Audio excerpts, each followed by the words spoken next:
This video is gonna be a double feature. I'm gonna talk about Ori and the Blind Forest and Will of the Wisps at the same time. It's been years since I played Ori and the Blind Forest, and considering that the sequel just came out this year, I think it's a good time to talk about them. Before we get to it, I want to say huge thanks to everyone who supported this channel. You can do so by checking the links down below. And remember to stay inside your home, play your video games, watch your animes, and don't go outside too much.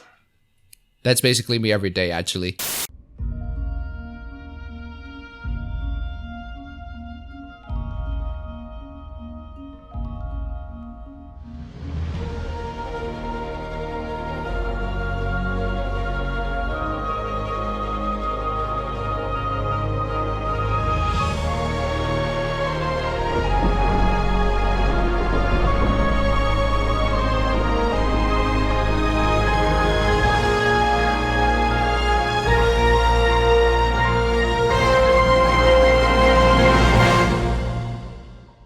Ori and the Blind Forest is an indie platforming adventure Metroidvania game developed by Moon Studios and published by Microsoft. Ori and the Will of the Wisps is the sequel to the previous indie game and also developed and published by the same team. The Blind Forest is basically the Xbox One's indie darling before Cuphead became a thing, and just like Cuphead, it took everyone by surprise. And just like Cuphead, the Blind Forest eventually got released on the Nintendo Switch as well, and just like Cuphead, the game is pretty challenging in its own way. Actually, this game is quite similar to Cuphead in so many regards. So I guess we can just end the video by saying if you like Cuphead, you might like Ori, but hold on a minute here. Let's actually get into the game. So the Blind Forest begins with a really tear-jerking intro. You are Ori, a white guardian spirit who fell from a tree during the storm. You are then raised by Naru, a creature of unspecified name, and the two of you form a mother-son relationship. But then, a cataclysmic event makes the forest go haywire, and Naru died of starvation. Ori got exhausted, but then revived by the spirit tree, and later meets Sign, a small little flying blue orb who will guide Ori into restoring the Blind Forest into its former glory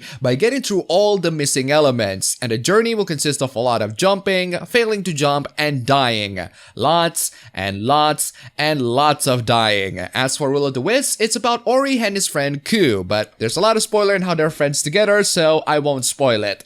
For now. The Blind Forest is a Metroidvania platformer. While it does have combat, it doesn't really focus on it. Instead, what it does is a very simple and very basic puzzle platforming that works really well, especially when accompanied with the really stellar graphics. The game's challenge all relies on the platforming mechanics and jumping from one place after another, using many of the game's platforming elements. The boss fight of the game is platforming through the obstacles using all of the elements that you've learned throughout the journey, and these platforming sessions can be quite challenging. Will of the Wisps, on the other hand, takes a lot of elements from the Blind Forest, but this time it really focuses more on the combat. You can map the 3 buttons to different types of attacks, such as the light attack swords that are incredibly fast, the heavy attack that looks like he's carrying a wrecking ball, and the B button, for me at least, can be replaced by anything like arrows or regeneration. And since the game focuses more on combat, the boss fights in the game are proper boss fights. You still get the platforming here and there, but there is a proper boss fight, and they're pretty challenging too. The main component that makes the Metroidvania game is the exploration, and Ori is really good at that. Exploring through the forest is a treat. I absolutely love going through it. I love exploring every little corner and revealing every little unexplored portion of the map. I love finding secrets and hidden areas around the game, and how it's incredibly rewarding for doing all of those things. Metroidvania games reward not just exploration, but also backtracking. It's actually quite fun exploring the previous locations that you went through to grab the collectibles and upgrades that I might have potentially missed, because I didn't get all the necessary upgrades to get them. The platforming too is also very solid and works really well. It's very smooth and beautifully animated. For both the Blind Forest and Will of the Wisps, they look absolutely spectacular. The forest can be a beautiful place, but it can also be a dangerous place to make you really icky with the many traps and obstacles that it has, more so in the second game than the first one in my opinion. The sound design really helps in bringing the atmosphere, and the tranquil and calming music really puts you at peace. until you die a million times thanks to failing to jump and fall into the spikes again, and the music continues to loop. But Ori is all about that presentation, and if you think about it, nothing that the game does is new. Granted, it shouldn't be new. I mean, I guess you can say the same thing to Cuphead. Cuphead is, at the end of the day, a boss rush game with a simple story that you don't have to think about too much. And like Ori, Cuphead doesn't really do anything new, at least in terms of gameplay or story, but it's the visual style of retro animation that really sells the game. People probably wouldn't have bought the game if it looks like anything else. Can that same thing really be said to Ori? I mean, the game looks gorgeous. In fact, some people even dare to say that Ori is one of the best looking 2D game ever made, although that's probably thanks to all the glowing lights. The game has so many glowing lights everywhere, even the enemies are glowing. Playing this game is like playing at a freaking rave party in the forest in the middle of nowhere, except you're gonna get hit with lots of vines with spikes, and people die because they accidentally drop into spike pits, and it's just not a very good night in general. Point is, I guess you can say that I think the game is a little bit overrated. No, hold on a minute. I'm not saying the game is bad. The game is far from bad. The game is really good, and I am engaged from start to finish, but I just don't think it's as good as everyone says it is. I just think that a lot of the critical acclaim that Ori got were totally understandable, but a bit overblown in my opinion. And I understand that saying that might ruffle some jimmies, so let's get into some parts of Ori that I don't really like. To be honest, the story, despite being a selling point in the game, it didn't really grab me, or at least in the Blind Forest. Once the emotional intro comes in, the game progresses into telling more of the story around Ori rather than Ori himself, which I don't mind, but the intro establishes that this game is gonna be about Ori, whereas the actual story is about the things around Ori, which doesn't really do much to his own character development other than he's kind-hearted, I guess. Okay, you know what? I have to talk about this plot element in the Blind Forest because I hated it, but it requires me to talk about spoilers for the Blind Forest, so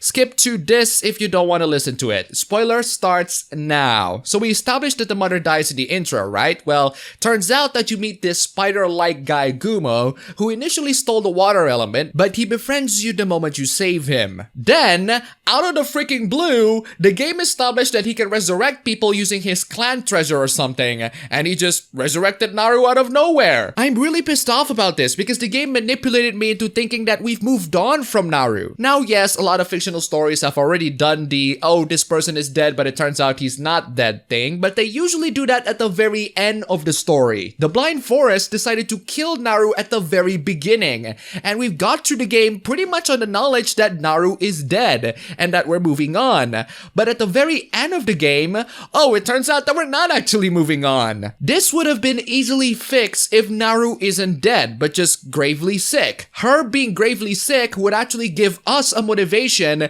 in restoring the forest, especially if it's established that the forest can heal her. Then the moral lesson for the game is to be kind to others, and they would also be kind to you. Or at least that's the general lesson. And then we have the story between Ori and Gumo, which is absolutely perfect. Reveal later on that it's not the forest that has a way to heal Naru, it's actually Gumo. And doing so will establish a brilliant, powerful, and very profound moral lesson. The smaller little kindness that you do unto people around you would give a lot more impact to you than the kindness that you do to the world as a whole. That would have been an amazing twist and a brilliant moral lesson that not a lot of fictional stories do, to be honest. And we're not even talking about the villain, whose character arc is not only really good, but also a great climax to end with, because it relates to Naru's struggle with her trying to raise Ori in the intro, and the villain's struggle in saving her own children. It would have been more powerful if, again, Naru isn't dead and merely sick. Ori has a good story and a brilliant emotional presentation, but the moment Naru dies, a lot of the story bits that I would have loved are straight up botched. A lot of the amazing moral values that it would have taught are just not conveyed as well, and it should have been, and I'm rather disappointed with that. Spoiler ends right there. Thankfully, Will of the Wisps don't have that issue. In fact, Will of the Wisps' storyline feels like a significant improvement, except instead of the intro being emotionally impactful, it's the ending being emotionally impactful. Will of the Wisps is now about Ori and his friend Q, but the two got lost together in a storm and they're trying to find each other. It's not just Ori finding Q, it's also him trying to save Q from another forest who also got corrupted. The second one has an actual stake at hand, and the camaraderie between Ori and Q is something that I'm genuinely invested in. It makes me determined to find Q and save Q because I genuinely like that cutesy little thing, and he's a positive influence. The Blind Forest doesn't have that motivating drive for me, as I explained in the spoiler part. I don't understand why the game has to start with Naru and Ori, but the rest of the plot is about the forest or the people inside the forest. I don't have as much of a relation with them as I do with Naru and Ori. I get what the game is trying to do with Ori's relationship in the forest, but I just don't feel like it's done as well for me. Now, I'm playing these two games on a PC, and I don't think you should really be worried about this game not running on your system because it's a 2D platformer. A really beautiful 2D platformer, but a 2D platformer nonetheless. So of course the game is gonna run buttery smooth on my Acer Nitro 7 PC, which is way overkill for this sort of thing. That being said, Will of the Wisps for some reason didn't really like my PC. The performance is all over the place for this game. Sometimes it dips down to a staggering 30 FPS in some really intense areas. I think some optimization would be nice on this one. There's also this really weird issue that I have with Will of the Wisps where I'm almost stuck at Silent Woods because there's a segment in the game's area that is stuck on cutscene mode, which means that I cannot jump. And while the game allows you to warp anywhere, for some reason it doesn't let me to warp anywhere until I redo a nearby shrine challenge. Overall, I really love the two Ori games. Not as much as a lot of people do maybe, but I still love them. I think Will of the Wisps is a lot better, mainly because the story has better stakes, but if you can ignore the, in my opinion, flawed story, the Blind Forest still have that excellent and challenging Metroidvania gameplay that I don't want you to miss if you're into that sort of thing. They both have very solid gameplay that is challenging enough to fulfill my desires to throw the controller off the screen, but not frustrating enough to make me actually want to do it. Each game nets me around 12 to 13 hours of playtime, so both games combined is about 24 to 25 hours. Considering that the Blind Forest Definitive Edition costs only $20 and Will of the Wisps costs $30, I'd say these two games for $50 are definitely worth buying if you're into the Metroidvania genre, especially one with stunning visuals and really satisfying platforming elements. Out of the two, I prefer Will of the Wisps because I feel like a lot of the mechanics from the Blind Forest are more refined and the combat is genuinely really good. But if you haven't played both games, I do recommend starting with the Blind Forest, and you might as well buy both games for the price of one or buy the Blind Forest and Will of the Wisps later.